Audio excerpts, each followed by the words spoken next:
औज़ुबिल्लाहिमिनश्शैतानिर्रजीम बिस्मिल्लाहिर्रहमानिर्रहीम अस्सलाम वालेकुम and welcome to my channel. आज की इस वीडियो में हम करेक्टर स्केच ऑफ कार्डिलिया के हवाले से पढ़ेंगे, जो कि किंग लियर की सबसे छोटी बेटी है। मैंने जो नोट्स तैयार किए हुए हैं ये नहायत ही इजी अल्फाज में हैं। जिस जगह पर कोई मुश्किल लफ्ज़ आएगा तो साथ साथ में मीनिंग बताता जाऊँगा। स्टार्ट करते हैं। इंट्रोडक्शन।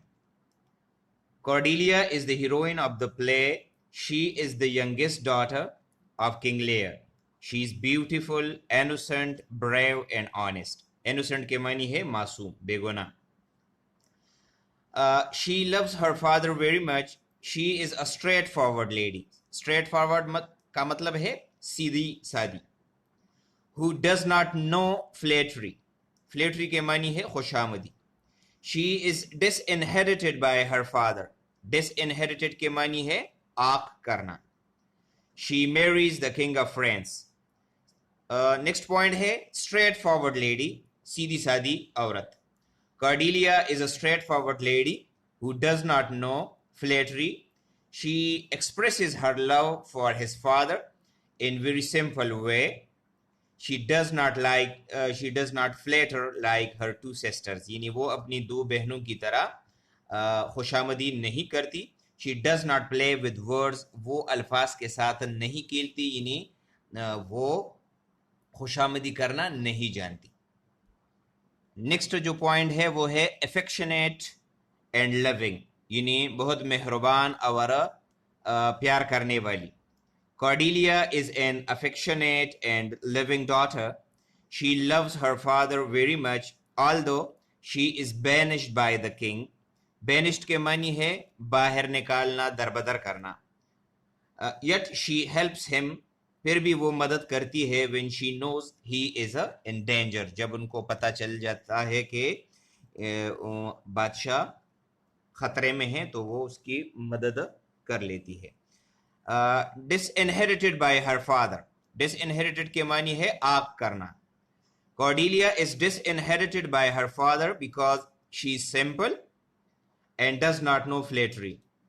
वो चूंकि खुशामदी करना नहीं जानती थी और सीधी सादी लड़की थी, लिहाजा जब वो उसको अपनी मोहब्बत का वो इजहार करती है वालिद के लिए तो वो सीधी सादी लैंग्वेज में जो है वो कर लेती है. लिहाजा on hearing her answer, King Lear becomes angry and disinherits her from the share in his kingdom. जब वो उसके जवाब को सुन लेता है किंग लियर तो वो बहुत ज़्यादा गुस्सा हो जाता है और उसको डिसइनहेरिट कर लेता है, यानी आक कर लेता है.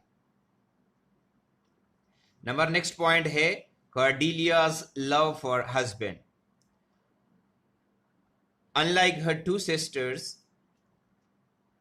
दोनों बहनों के बरअक्स, who had their husbands, जो कि अपने शोहरों से नफरत करते थे, Cordelia loves her husband very much.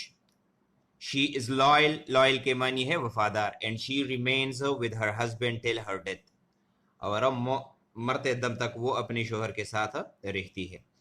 Next point है her death. Her two elder sisters sent their armies under the command of wicked Edmund to the battlefield in order to defeat the French army. उनकी जो दो बहनें हैं वो Edmund की निगरानी में अपने अफवाज को भेज देती है मैदान जंग में ताकि फ्रेंच आर्मी को शिकस्त दे सके. Edmund puts King Lear and Cordelia in a prison. Edmund क्या करता है, वो किंग लियर और कार्डिलिया को जेल में डाल देते हैं. He orders to hang Cordelia. Hang के मानी है फांसी पर चढ़ाना. But she kills herself in the prison. लेकिन वो अपने आप को जेल में मार देती है. In short, मुख्तसरन ये कि the character of Cordelia, कार्डिलिया की जो कैरेक्टर है, जो किरदार है, appeals to each and everyone, वो हर एक को बहुत ज़्यादा अपील करती है because she is straightforward, simple and loving. तो ये था आज का हमारा टॉपिक. उम्मीद है आपको इसकी समझ आ गई होगी. Thank you for watching. अल्लाह हाफिज़.